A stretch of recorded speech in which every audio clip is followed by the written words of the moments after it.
London, March 1816. The crystal chandeliers of Ashdale House infused the drawing room with golden light, the radiance reflecting off polished mahogany and the finest Wedgwood porcelain that 3 generations of wealth could acquire. The illumination danced across walls covered in silk damask. In the drawing room, Lady Ophelia Winters sat with perfect posture beside the pianoforte, her hands folded demurely in her lap, her expression one of pleasant attentiveness as Lord Edmund Vane explained to her for the 3rd time that week the basic principles of international trade. At 22 years of age, Ophelia had perfected the art of appearing interested while her mind wandered elsewhere. She nodded at appropriate intervals, widened her blue eyes with practiced fascination, and made small sounds of comprehension that seemed to please her companion enormously. Inside, she was translating Aristotle's metaphysics from Greek to Latin and finding errors in Edmund's explanation that would have embarrassed a first-year Oxford student. But she said nothing. The prevailing axiom was that intelligent women made poor wives, and at 22, with no accepted proposal, she could not afford to be difficult. If stories of women who must hide their true selves to survive society's expectations touch your heart, subscribe now and join us on this journey through love, pride, and the courage to finally be authentic. You see, my dear, Edmund continued, his voice carrying that particular tone of condescension that had become his trademark over their 3 months of courtship. The complexities of tariffs and trade agreements are far beyond the scope of feminine understanding. It requires a certain logical capacity that nature has reserved for the masculine mind. Ophelia smiled sweetly and resisted the urge to inform him that she had read Adam Smith's The Wealth of Nations in its original English when she was 16, and had subsequently read the French and German treatises on economic theory that her late grandfather had collected. Instead, she said, "How fortunate I am to have such an intelligent gentleman to explain these matters to me." Edmund preened visibly, adjusting his cravat with satisfaction. He was a handsome man, she thought, in the conventional sense, tall and well-formed, with dark hair carefully arranged in the Brutus style and features that were regular if somewhat unimaginative. His barony was ancient and respected, his lineage impeccable. That his estate in Yorkshire was mortgaged to the hilt and his finances in spectacular disarray was a secret he guarded carefully, though not carefully enough to escape the notice of someone who understood economic matters as well as Ophelia did. "Your father mentioned that you have been practicing your watercolors," Edmund said, shifting to what he clearly considered a more appropriate topic for a lady. "I do hope you will show me your work. I find that watercolors reveal so much about a woman's delicate sensibility." "Of course," Ophelia murmured, though her watercolors were deliberately mediocre. Her true artistic passion lay in architectural sketches and astronomical diagrams, currently hidden in a locked drawer in her bedchamber alongside her Greek and Latin texts, her mathematical treatises, and her correspondence with several European scholars who believed her to be a male student at Oxford. The drawing-room door opened, and Ophelia's father, George Winters, Marquis of Ashdale, entered with the pleased expression of a man who believes he has secured an excellent match for his difficult daughter. At 53, Lord Ashdale was a practical man who valued lineage and tradition above all else. He had tolerated his father's peculiar insistence on educating Ophelia because the old Marquis had been formidable and stubborn. But since his father's death 3 years ago, Lord Ashdale had made it clear that Ophelia's unconventional education was to be buried as deeply as the old Marquis himself. "Vane," Lord Ashdale said warmly, extending his hand. "Delightful to see you. I trust my daughter has been amusing you suitably?" "Most adequately, my lord," Edmund replied, rising to clasp the Marquis's hand. "Lady Ophelia is everything amiable. I was just explaining some of the finer points of trade policy to her." "Excellent, excellent," Lord Ashdale beamed. "Though I dare say such weighty matters are rather wasted on the feminine mind, eh? Still, it shows your patience and generosity of spirit. Ophelia maintained her pleasant expression while something cold and hard settled in her chest. This was her life now, smiling, nodding, pretending to be educated by men who knew a fraction of what she did, accepting compliments for her patience in listening to lectures that contained elementary errors she could correct in her sleep. It was then that her father made the announcement that would seal her immediate future. "Vane, I wonder if you might join us for dinner tomorrow evening," Lord Ashdale said, his tone suggesting this was no casual invitation. Lady Ashdale and I thought it might be pleasant to host a small gathering, just 30 or so of our closest friends and family. An opportunity for everyone to become better acquainted. The meaningful look that passed between the two men was not lost on Ophelia. This was to be the dinner where Edmund would formally ask her father's permission to propose. The dinner where their engagement would become an understood thing, even if the actual proposal came later. The dinner that would determine the course of her entire life. "I would be honored, my lord," Edmund said, and the satisfaction in his voice made Ophelia's stomach tighten with something she could not quite name. Dread, perhaps, or resignation. After Edmund departed, full of pleasantries and promises to see her on the morrow, Ophelia remained in the drawing room, staring at the pianoforte without really seeing it. Her mother entered quietly, her silk skirts whispering against the carpet. "You could look more pleased, Ophelia," Lady Ashdale said, settling herself on the sofa with the graceful movements of a woman who had been trained from birth to ornament drawing rooms. "Lord Vane is an excellent match. His family is old and distinguished." "Yes, Mamma," Ophelia replied, because there was nothing else to say. "You are 22, her mother continued, and there was an edge of desperation beneath the measured tone. "Your season 3 years ago produced no offers. Your second season produced 2 offers from completely unsuitable gentlemen that your father rightly refused. You cannot afford to be particular, my dear. Lord Vane may not be a duke, but he is titled, respectable, and willing to overlook your advanced age and your grandfather's unfortunate influence on your education." The words stung because they were true. In the rigid mathematics of the marriage market, Ophelia's value depreciated with each passing season. At 22, she was approaching the dangerous territory of spinsterhood. That she possessed a considerable fortune as her grandfather's favorite grandchild mattered less than it should have. Men wanted youth, beauty, and biddability. Ophelia had the fortune and, she supposed, sufficient beauty. But biddability had never been her strength, and even 3 years of practiced performance had not entirely erased the reputation her grandfather's education had given her. "I understand, Mamma," Ophelia said quietly. Lady Ashdale's expression softened slightly. "He is not unkind, Ophelia. That is worth something. Many marriages begin with far less." After her mother left, Ophelia climbed the stairs to her bedchamber, dismissed her maid with unusual curtness, and locked the door. She retrieved the key to her desk drawer from its hiding place in a hat box and opened the drawer that contained her true self. The letters from Professor Richter in Heidelberg lay on top, his most recent missive discussing her analysis of Plato's Republic.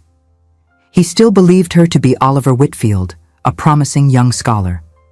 Below that were her astronomical calculations, her attempts to verify the orbital mechanics she had read about in the latest scientific journals. Her Greek texts worn from use, with her own marginalia filling every available space, her Latin translations, her mathematical proofs. This was who she really was. Not the smiling, nodding decoration in the drawing room. Not the woman who required simple concepts explained to her repeatedly. But this woman, the one who existed in these pages, would die the moment she married Edmund Vane. He would never permit a wife to engage in scholarly pursuits. He would consider it unnatural, possibly even immoral.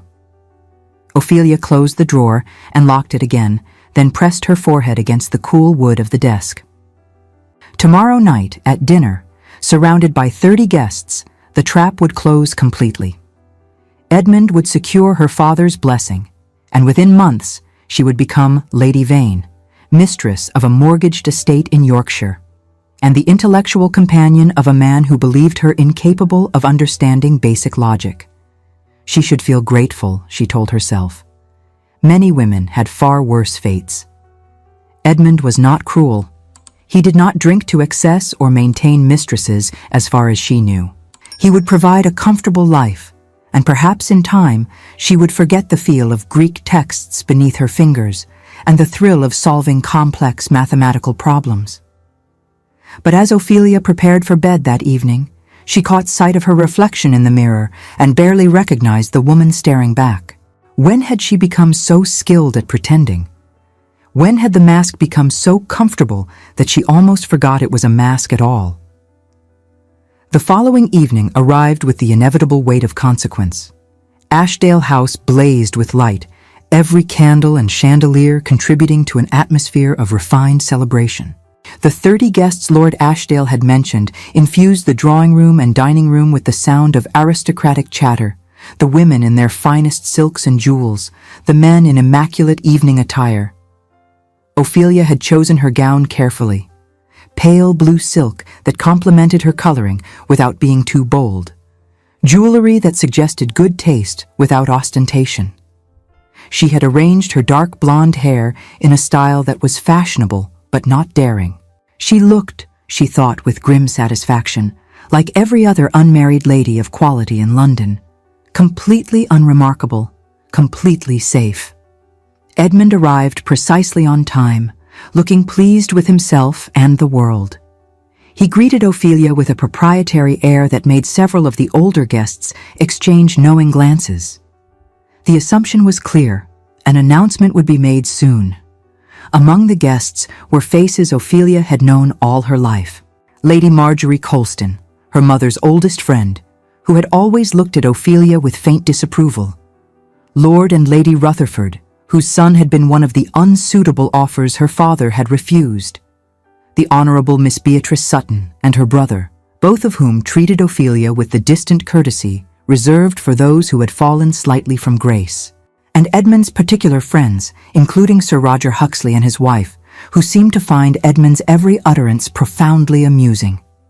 Dinner was announced, and they processed into the dining room according to strict rules of precedence.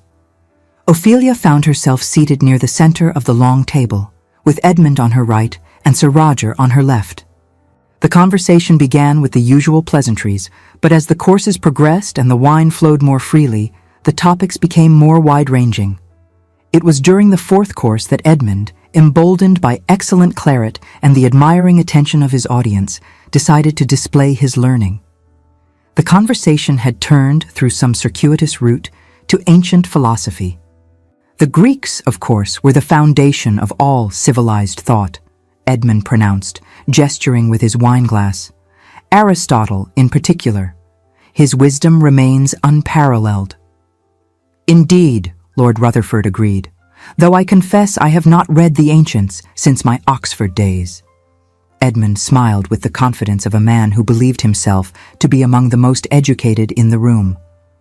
Ah, but the true beauty of philosophy lies not merely in reading, but in understanding. Take, for instance, Aristotle's treatment of ethics, as he wrote, and I quote, "Eros, philos, anthropos, sophos." Ophelia's fork paused halfway to her mouth. The phrase was gibberish. Edmund had strung together Greek words in a way that made no grammatical sense and conveyed no meaning. He might as well have said, "Love friend man-wise," in English and pretended it was profound.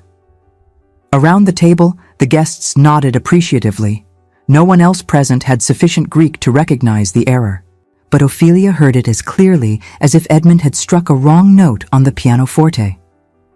The meaning, of course, Edmund continued, warming to his subject, is that love and friendship guide the wise man, a profound observation on the nature of human relationships. Ophelia set down her fork carefully. She should remain silent. She knew she should remain silent. This was not the time or place to correct Edmund's fumbling attempt at classical learning. She acknowledged the disastrous social consequence of what she was about to do, but something in her rebelled at the sight of him mangling the language she loved while congratulating himself on his erudition. The need to end the years-long performance outweighed the social cost. "Actually," she said quietly, "that is not quite correct." The table fell silent. Edmund turned to her with surprise that quickly transformed into indulgent amusement. "My dear Lady Ophelia," he said, his tone dripping with condescension, "I appreciate your attempt to participate in the discussion, but I assure you, my Greek is quite sound. I studied at Oxford, after all." "I am certain you did," Ophelia replied, her voice still quiet, but carrying a new quality that made several guests lean forward with interest. "However, the phrase you quoted is not grammatically coherent Greek, nor does it appear in any of Aristotle's extant works." A furious red patch bloomed high on Edmund's cheek, but he maintained his smile. "I think you must be mistaken, my dear. Perhaps you once heard some phrase in Greek and memorized it, as young ladies sometimes do, without truly understanding its meaning."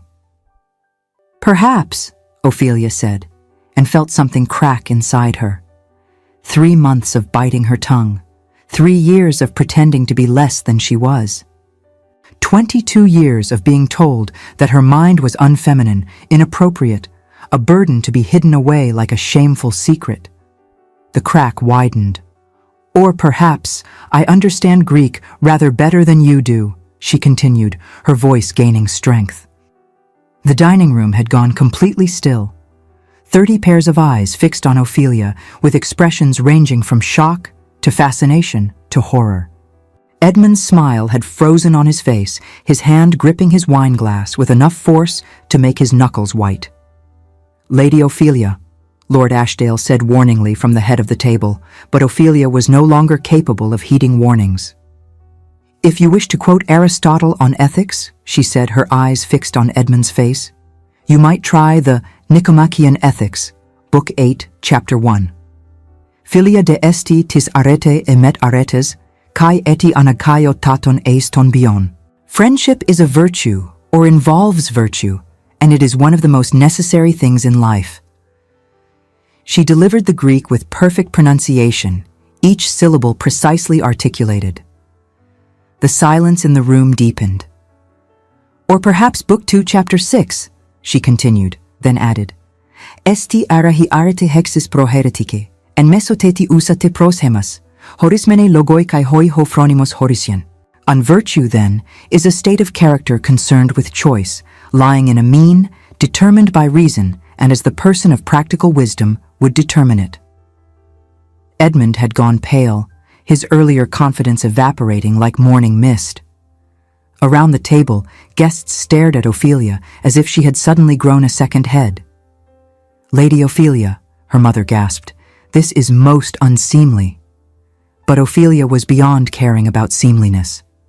For 3 months, she had listened to Edmund explain basic concepts to her as if she were a child. For 3 years, she had pretended to be intellectually limited to attract a suitable husband. For her entire life, she had been told that her education was her greatest flaw, the thing that would prevent her from achieving the only success society deemed appropriate for women: a good marriage. "I can translate," she said, her voice steady despite the hammering of her heart. "Shall I render it in Latin as well? Amicitia autem est quaedam virtus aut cum virtute, et praeterea necessarissima ad vitam." Or would you prefer a philosophical analysis of Aristotle's treatment of friendship as essential to eudaimonia, and how his conception differs from Plato's in the Lysis? Edmund pushed back his chair, the legs scraping harshly against the polished floor. "This is intolerable," he said, his voice tight with barely suppressed fury. "Lady Ophelia, you have deliberately made a fool of me." "No, my lord," Ophelia replied, meeting his gaze without flinching. "You made a fool of yourself by pretending to knowledge you do not possess. I merely corrected your error. Surely a gentleman who values intellectual honesty would appreciate accuracy over flattery." The color that had drained from Edmund's face now returned in a furious flush. "You deceived me," he said, his voice rising. "For 3 months, you sat there pretending to be a normal woman, letting me believe you were biddable and modest, when all along you were this unnatural creature who reads Greek like some blue-stocking spinster." "I apologize," Ophelia said, and was surprised to find she meant it, though not in the way Edmund assumed. "I apologize for pretending to be less intelligent than I am. I apologize for wasting 3 months of both our time. But I will not apologize for my education or for knowing when a man is speaking nonsense." Edmund stood fully now, trembling with rage and humiliation. "You have shown your true nature tonight, madam," he said coldly, "and I thank Providence for revealing it before I made the grave error of binding myself to you. Consider our courtship at an end." He turned to Lord Ashdale, who sat frozen at the head of the table, his face tightened with shock, the color draining from his cheeks in simultaneous fury and mortification. "My lord, I regret any inconvenience, but I cannot in good conscience pursue a match with a woman who possesses such unwomanly qualities. I bid you good evening." Edmund swept from the dining room, his departure punctuated by the decisive slam of the front door. In the silence that followed, Ophelia became aware of the 30 pairs of eyes still fixed upon her. Some looked shocked, some looked fascinated. Lady Marjorie Colston looked as if she had witnessed a terrible accident, and her father looked as if he might expire from apoplexy. "You foolish, foolish girl," Lord Ashdale said, his voice shaking. "Do you comprehend what you have done? You have humiliated Lord Vane publicly.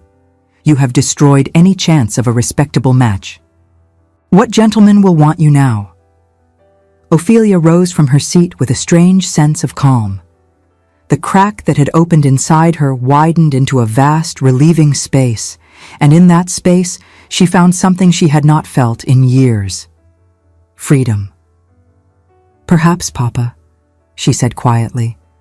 "The better question is what gentleman I would want."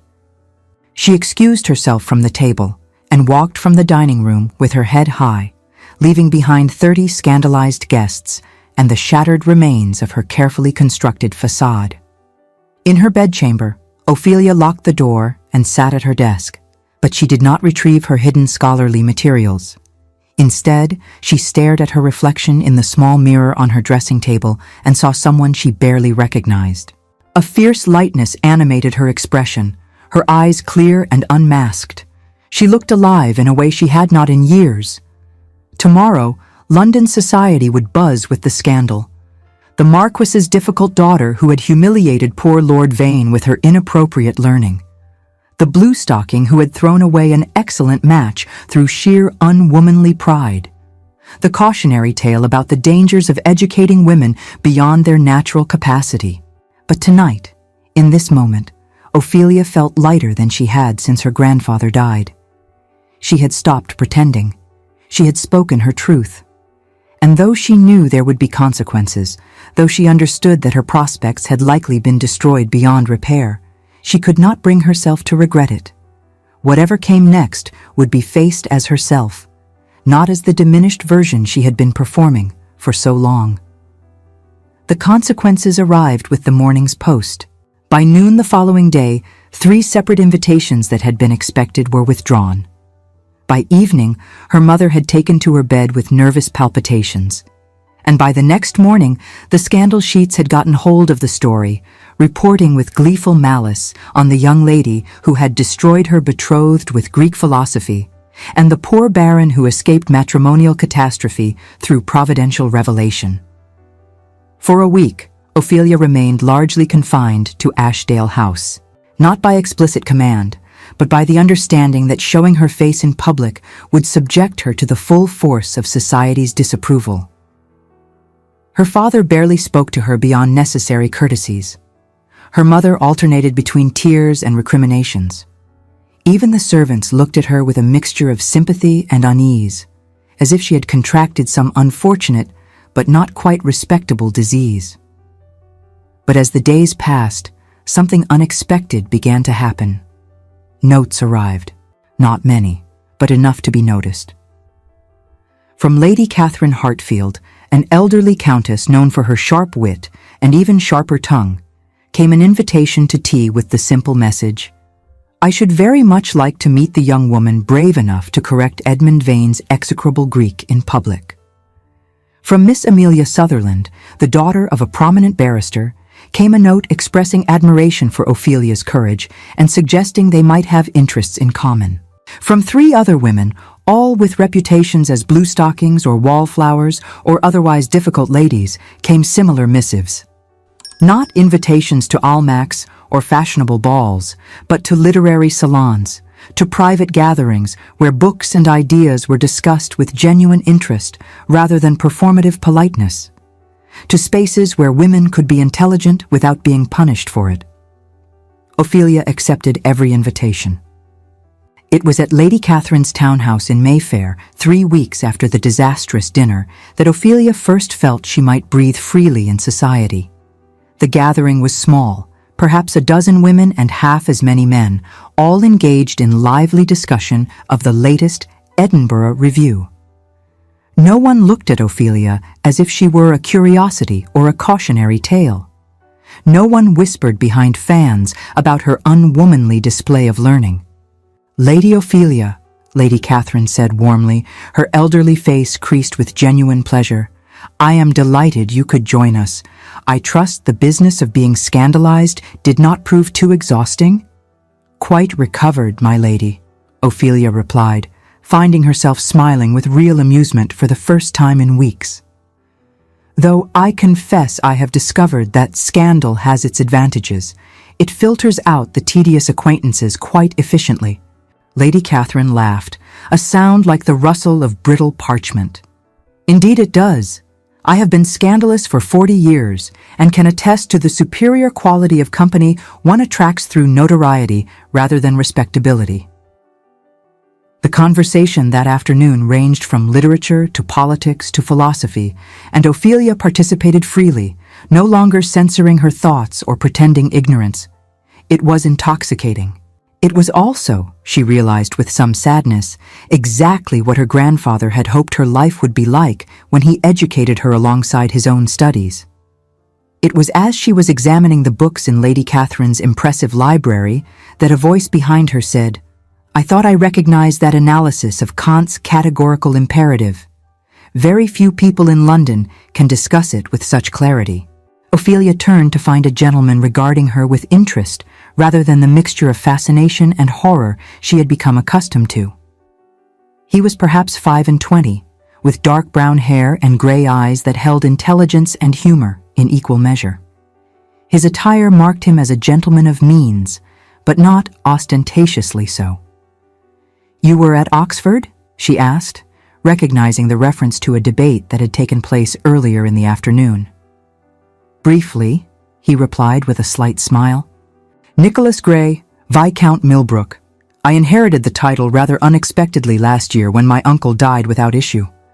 I was in my final year at Oxford when duty called me away." "Lady Ophelia Winters," she replied, then added wryly, "though you likely knew that already. My notoriety precedes me." "I confess I had heard the story," Nicholas admitted, "though I suspect the actual events were considerably less dramatic than the scandal sheets suggest. They have a tendency to embellish." "The actual events were quite dramatic enough," Ophelia said. "I corrected Lord Vane's atrocious Greek at dinner, and essentially destroyed any prospect I had of marrying respectably. The scandal sheets, if anything, understated my complete and utter ruin of the situation." Nicholas's expression grew thoughtful. "May I ask you something that may be impertinent? After the past 3 weeks, I find I have developed considerable tolerance for impertinence. Do you regret it?" The question caught Ophelia off guard. She had been asked if she felt ashamed, if she planned to apologize, if she understood the consequences of her actions. But no one had asked if she regretted it. "No," she said slowly, realizing as she spoke that it was true. "I regret that I pretended for so long. I regret that I wasted 3 months of my life sitting through Lord Vane's condescending lectures when I could have been reading something worthwhile. But I do not regret finally being honest."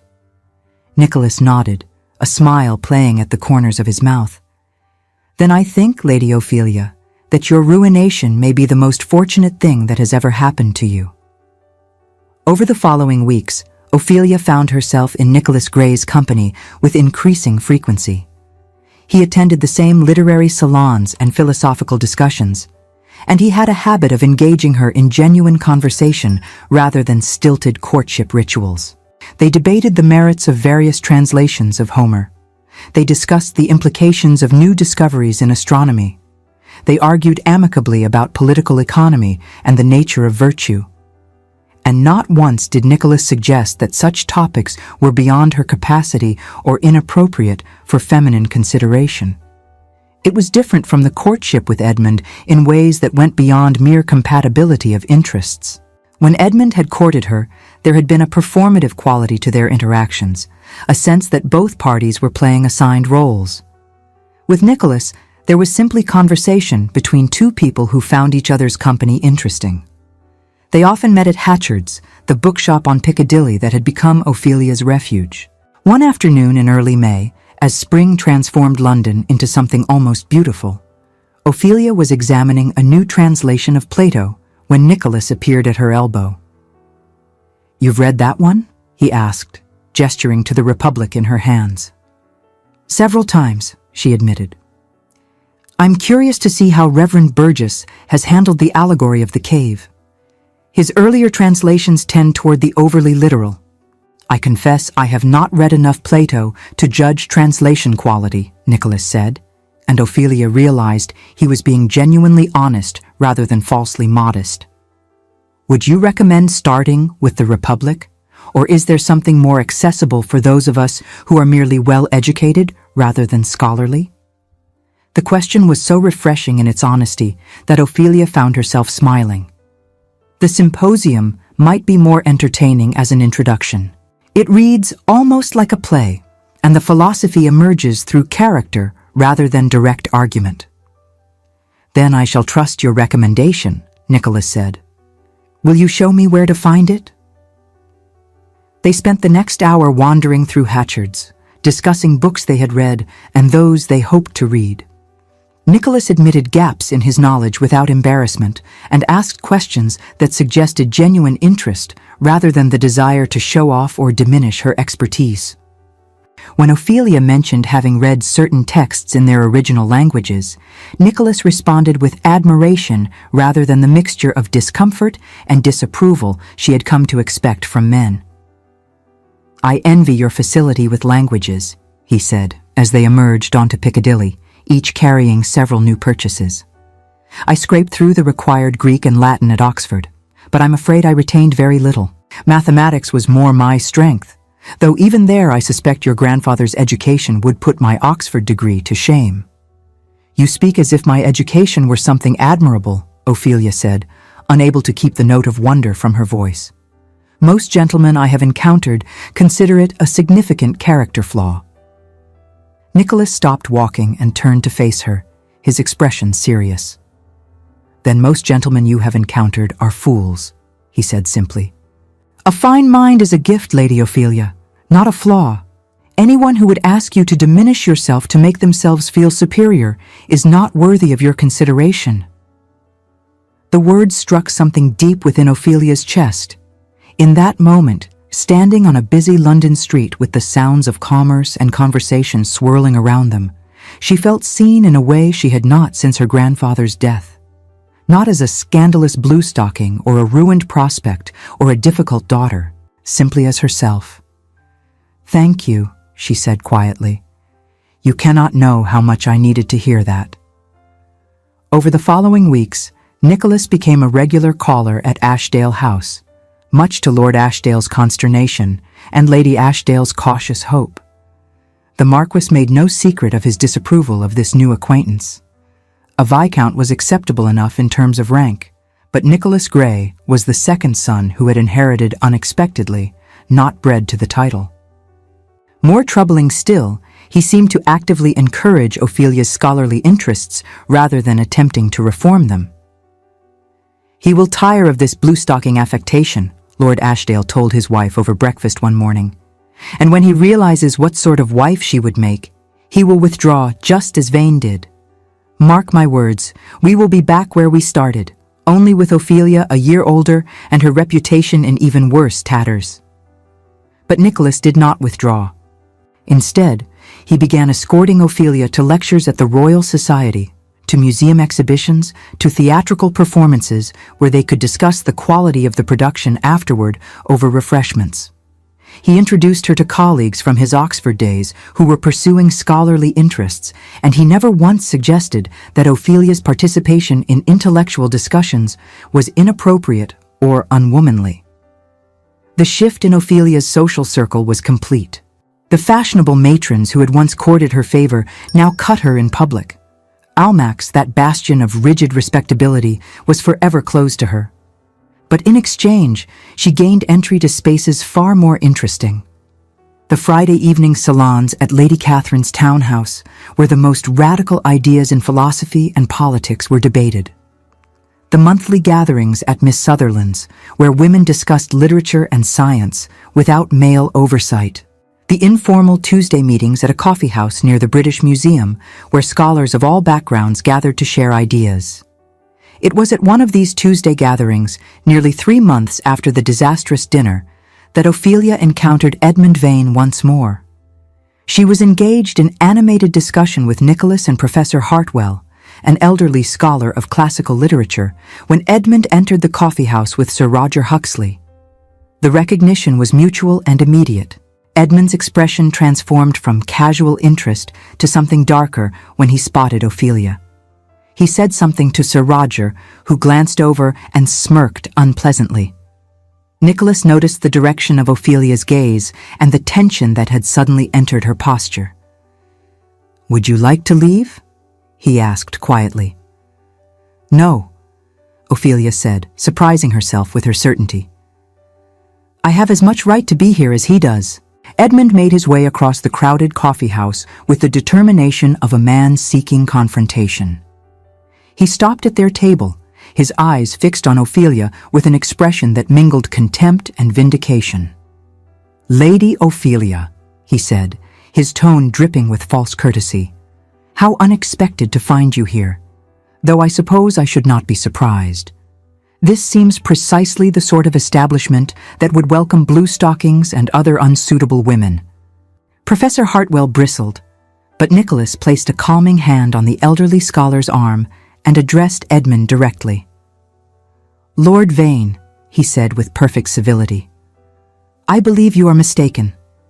This establishment welcomes scholars and those who value intellectual discourse. Gender has nothing to do with it." Edmund's gaze shifted to Nicholas, assessment and dismissal flickering across his features in quick succession. "Viscount Millbrook, is it not? I had heard you were keeping company with my former intended, and I wonder now, do you enjoy being lectured on Greek philosophy by a woman? I found it rather tedious after a time." "I find it illuminating," Nicholas replied calmly. "But then, I was never under the illusion that Lady Ophelia's purpose was to flatter my vanity rather than engage my mind." The implication hung in the air between them. Edmund's face flushed, the color rising from his collar to his hairline. Around them, conversations had quieted as other patrons sensed drama brewing. "You will regret binding yourself to such an unsuitable woman," Edmund said, his voice low and venomous. "She is unnatural, unwomanly. She will make your life a misery with her pride and her learning and her absolute inability to behave as a proper wife should." Before Nicholas could respond, Ophelia stood, her chair scraping loudly against the floor. She was shaking, not with fear, but with a fury that had been building since the first time Edmund had condescended to explain basic concepts to her. "Unnatural?" she said, her voice cutting through the sudden silence. "Unwomanly? Pray tell me, Lord Vane, what precisely makes learning Latin and Greek and philosophy unwomanly? Is it that these subjects require thought? Is it that they demand intellectual engagement rather than passive acceptance? Or is it simply that they expose the inadequacy of men who have convinced themselves that a classical education makes them superior, despite their complete failure to actually learn anything?" Edmund stepped back, but Ophelia was not finished. 3 months of suppressed anger poured out in a torrent of words. You courted me for 3 months, she continued, her voice steady despite the emotion behind it. 3 months during which you explained to me, repeatedly and with breathtaking condescension, concepts I understood better than you did. You assumed that because I was female and polite enough to let you speak, I must therefore be ignorant.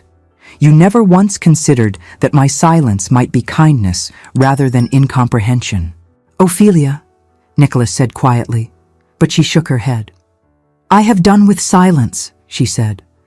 I have spent years pretending to be less intelligent than I am because men like Lord Vane find female intelligence threatening. I have smiled through lectures delivered by fools. I have accepted condescension from gentlemen who could not debate their way through a basic syllogism. And I have finished with this pretense. She turned her attention back to Edmund, who looked as if he might be ill. You say I am unnatural, my lord? I say that the true unnaturalness lies in a society that considers female intelligence a defect rather than a gift. I say that any man who requires his wife to be ignorant to feel superior is not a man worth having. The coffee house had gone completely silent. Every eye was fixed on Ophelia as she gathered her reticule and prepared to leave. But before she could go, Edmund made one final attempt to wound her. You will die a spinster, he said, his voice shaking. No respectable man will have you. Ophelia paused and looked back at him. When she spoke, her voice was calm and clear. Then I shall die a spinster who knows the joy of learning, the pleasure of genuine intellectual companionship, and the dignity of being true to myself, which seems infinitely preferable to living as the wife of a man who values female ignorance above female worth. She walked from the coffee house with her head high, aware of Nicholas following close behind. Outside, in the relative privacy of the street, she allowed herself to tremble with the aftermath of confrontation. That was magnificent, Nicholas said, and there was nothing but admiration in his voice. Though I fear you have scandalized half the scholars in London. Ophelia laughed, a sound that bordered on hysteria. I have already scandalized all of fashionable London. What are a few more scholars to that total? They walked in silence for a few moments, Nicholas matching his pace to hers, offering his arm, which she accepted gratefully.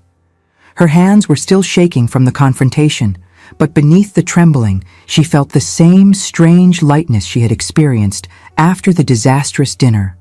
The freedom of not pretending. The relief of saying what she truly thought rather than what was expected. He was wrong, you know, Nicholas said as they turned onto a quieter street. About you dying a spinster. Ophelia's heart gave an unexpected lurch, but she kept her voice light. Was he? I believe the general consensus of society is that I am now quite unmarriageable. Too scandalous for respectable gentlemen. Too educated for anyone else. Too educated for fools, perhaps, Nicholas corrected. But there are men in this world who value intelligence over docility, who prefer genuine companionship to performative femininity. He stopped walking and turned to face her, his expression serious in a way that made Ophelia's breath catch. They were in a relatively quiet section of street, with enough passers-by to be respectable, but few enough to allow for private conversation. Lady Ophelia, he said, and she noticed that his grip tightened momentarily on the walking stick he carried. I wonder if I might speak plainly with you. You always speak plainly with me, she replied, her mouth suddenly dry. It is one of the things I value most about your company. Then I shall be plain now, Nicholas said. These past months of knowing you have been among the most intellectually stimulating and personally satisfying of my life.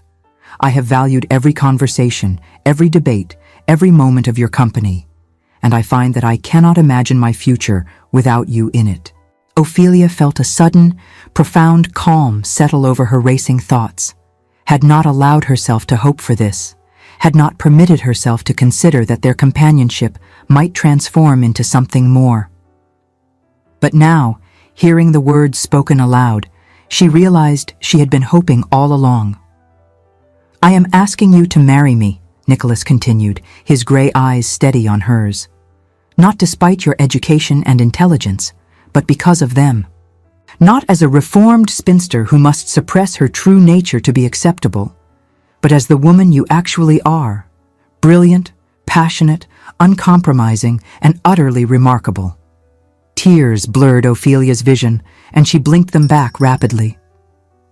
"Nicholas," she said, her voice breaking slightly on his name. "You do realize what you are proposing? I come with scandal attached. I am considered unwomanly by respectable society. I will never be content to sit quietly while men discuss ideas I understand better than they do." "I know," Nicholas said, and smiled. "Those are not warnings, Ophelia. They are recommendations." She laughed through her tears, a sound of pure joy mixed with disbelief. "You are either the bravest man in London or the most foolish." "Perhaps both," he admitted. "But I am quite certain about this. The question is whether you are." Ophelia held his gaze, seeing in his eyes a mirror of her own intellectual fire, at the man who had never once asked her to be less than she was, who had encouraged her scholarship rather than suppressing it, who engaged with her mind before her fortune or her connections or her suitability as an ornamental wife, who had, without ever making a grand declaration about it, treated her as an equal partner in conversation and companionship. This was what her grandfather had hoped for when he educated her. Not that she would find a husband willing to tolerate her learning, but that she would find someone who valued it, who saw it as integral to who she was rather than a flaw to be overlooked. "Yes," she said, the word emerging with absolute certainty. "Yes, I am quite certain." Nicholas's expression transformed, joy lighting his features in a way that made him suddenly, startlingly handsome. "Then may I call on your father tomorrow to request his permission formally?" "You may," Ophelia said, though privately she doubted her father would be pleased. But that, she realized, no longer mattered as much as it once had. She had her grandfather's fortune held in trust, independent of her father's control. She would be of age in a matter of months. And more than that, she had finally learned that her father's approval was worth less than her own self-respect. "There is one more thing I should tell you," Nicholas said as they resumed walking. "My estate in Derbyshire has an extensive library. The previous Viscount was something of a scholar, and he spent considerable resources acquiring rare texts. I have not had the education to properly appreciate them, but I thought you might." Ophelia stopped walking and looked at him. "Are you attempting to entice me with the promise of a good library?" "Is it working?" Nicholas asked, his eyes dancing with amusement. "Shockingly well," she admitted, and they both laughed. The formal proposal, made the following day in Lord Ashdale's study, went as well as could be expected given the circumstances, which is to say, poorly. Lord Ashdale expressed his doubts about Nicholas's suitability, his ability to control a wife like Ophelia, the wisdom of encouraging her unnatural tendencies. But when Nicholas made it clear that he valued Ophelia precisely as she was and had no intention of reforming her, and when Ophelia made it equally clear that she would accept his proposal regardless of her father's blessing, Lord Ashdale reluctantly gave his permission. "You are making a terrible mistake," he told Ophelia privately after Nicholas had left. "You could have had Vane with his ancient barony and connections. Instead, you have chosen a second son with a middling title and no understanding of how to manage a difficult wife." "I have chosen a man who respects me, Papa," Ophelia replied. "That is worth more than any ancient barony." The wedding was arranged for September, giving sufficient time for the banns to be called and for Ophelia to prepare for her new life as Viscountess Millbrook. The ceremony itself was small, attended mostly by Nicholas's family and Ophelia's new circle of intellectual companions. Lord and Lady Ashdale were present, though her father's expression throughout suggested he was attending a funeral rather than a wedding. Edmund Vane, Ophelia heard through the social grapevine, was not in attendance at any London functions that month, having retreated to his Yorkshire estate following another scandal involving unpaid debts and improper conduct. The breakfast following the ceremony was held at Millbrook House in Mayfair, and it was there, surrounded by people who valued learning and genuine companionship over rigid social performance, that Ophelia felt truly married. Not because of the ceremony or the signatures on legal documents, but because of the moment when Nicholas took her hand and said, quietly enough that only she could hear, "Welcome home, my brilliant wife." They spent their wedding night at Millbrook House before departing the following day for Nicholas's estate in Derbyshire. The library there exceeded even Ophelia's most optimistic expectations. 2 floors of books with rolling ladders to access the highest shelves, rare manuscripts in glass cases, and comfortable chairs positioned near tall windows that let in the afternoon light. It was, she thought, possibly the most romantic thing anyone had ever given her. The previous Viscount collected rather indiscriminately, Nicholas said, watching the quiet reverence in her face. There are texts on everything from agricultural improvement to Zoroastrian philosophy. Some in languages I cannot read. I thought you might enjoy the challenge of cataloging and organizing them. It will take years, Ophelia said, running her fingers along the spine of a leather-bound volume. We have years, Nicholas replied simply. And they did. The months that followed their marriage settled into a pattern that Ophelia had never imagined possible. She spent her mornings in the library, reading, translating, corresponding with scholars across Europe who had come to know her as Lady Millbrook, a woman of formidable learning and intellectual generosity. Nicholas would join her after he finished with estate business, and they would discuss what she had discovered, debate interpretations of difficult passages, or simply read in companionable silence. In the afternoons, they would often ride together across the estate, and Nicholas would consult her opinion on improvements he was considering. He treated her judgment as valuable, her ideas as worth implementing, and when she suggested innovations based on agricultural treatises she had read, he put them into practice and gave her full credit for their success. They returned to London for the season, but they moved in different circles now. No invitations came from Almack's or from the most exclusive hostesses. But they were welcomed at literary salons, at lectures and discussions where ideas mattered more than pedigree. Ophelia found she did not miss the world she had left behind. The freedom to be herself was worth any amount of social ostracism. It was during their second London season, as a married couple, that Ophelia encountered Lady Marjorie Colston at a bookseller's shop. The older woman had aged poorly, her face drawn with the perpetual dissatisfaction of someone who had spent decades in joyless conformity to social expectations. "Lady Millbrook," she said, her tone suggesting she had tasted something unpleasant. "How unexpected to see you here. I had heard you were living quite rustically in Derbyshire." "We have an estate there, yes," Ophelia replied calmly, "but we maintain the townhouse for the season. My husband and I both enjoy London's intellectual offerings." Lady Marjorie's expression suggested she had opinions about intellectual offerings, none of them complimentary. "I trust you are content with your choice?" she asked, in a tone that suggested she hoped the opposite was true. "More than content," Ophelia said honestly. "I am happy, Lady Marjorie, genuinely happy in ways I never imagined possible." "Even without Almack's?" the older woman pressed. "Without invitations to the finest houses? Without the respect of society?" Ophelia considered the question seriously. "I have discovered that the respect of society means very little when measured against the respect of one's husband and the respect one has for oneself. I would not trade my life now for any amount of social approval." Lady Marjorie looked at her as if she were speaking a foreign language, which in a sense she was. The language of authentic happiness versus performative respectability. The language of intellectual companionship versus social advancement.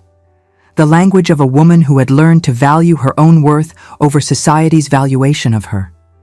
They parted with cold civility, and Ophelia felt a profound sense of gratitude for the disastrous dinner that had set her on this unexpected path. If she had married Edmund Vane, she would now be Lady Vane, mistress of a mortgaged estate, wife to a man who valued her fortune but despised her mind. She would be living a performance every day, pretending to be less than she was, slowly dying inside while maintaining perfect social respectability. Instead, she was Lady Millbrook, scholar, wife to a man who valued her completely, and finally, blessedly, herself. 5 years after that transformative dinner, Ophelia stood in the library at Millbrook House in Derbyshire, sorting through recently acquired manuscripts while her daughter Catherine played on the carpet nearby. The child was 3 years old and had already demonstrated a frightening intelligence and an insatiable curiosity about the world. Nicholas, holding their infant son Alexander, came to stand beside her. "Another letter from Professor Richter," he said, handing her the post. "He still does not realize that Oliver Whitfield is actually his wife?" "I shall have to write to him soon with the full account," Ophelia admitted, opening the letter with anticipation. "Though I confess I enjoy the freedom of scholarly discussion without the burden of gender prejudice." "You could publish under your own name," Nicholas suggested, not for the first time. "Your translations are excellent. Your analysis is rigorous. The academic world should know who produced them."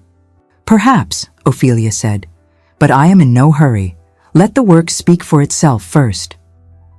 Catherine abandoned her toys and climbed into her mother's lap, reaching for the Greek text Ophelia had been examining.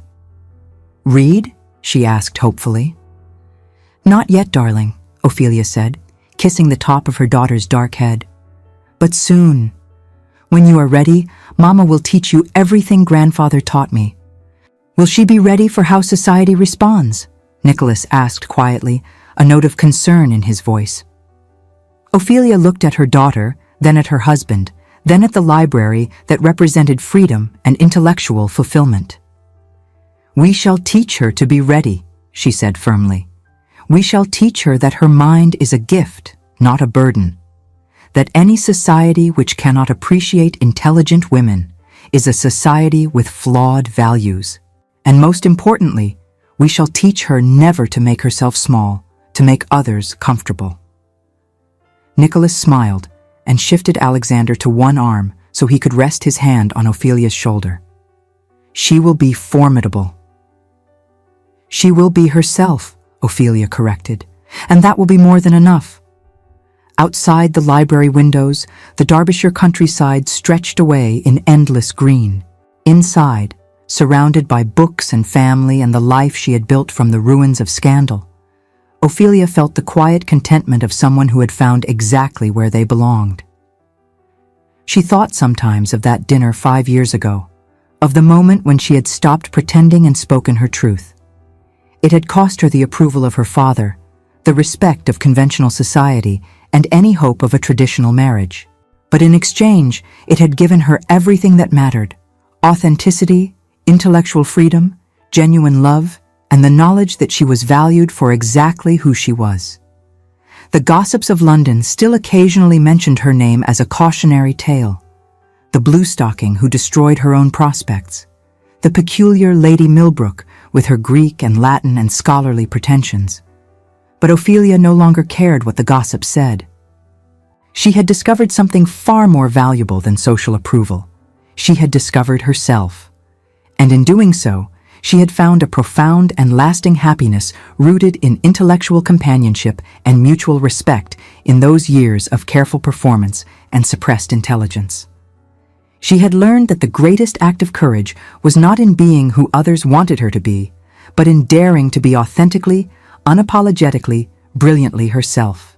As the afternoon sun slanted through the library windows, painting everything in golden light, Ophelia held her daughter close and began to read aloud from Homer in the original Greek.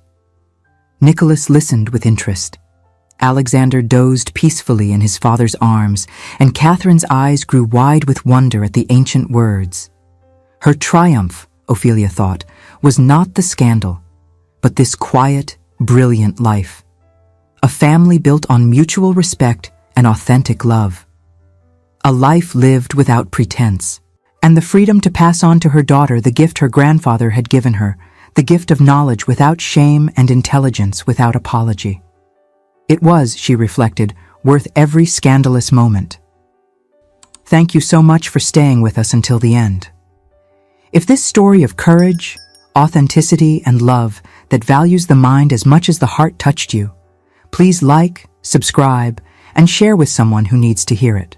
Your support helps us continue creating stories of remarkable women who refuse to be diminished.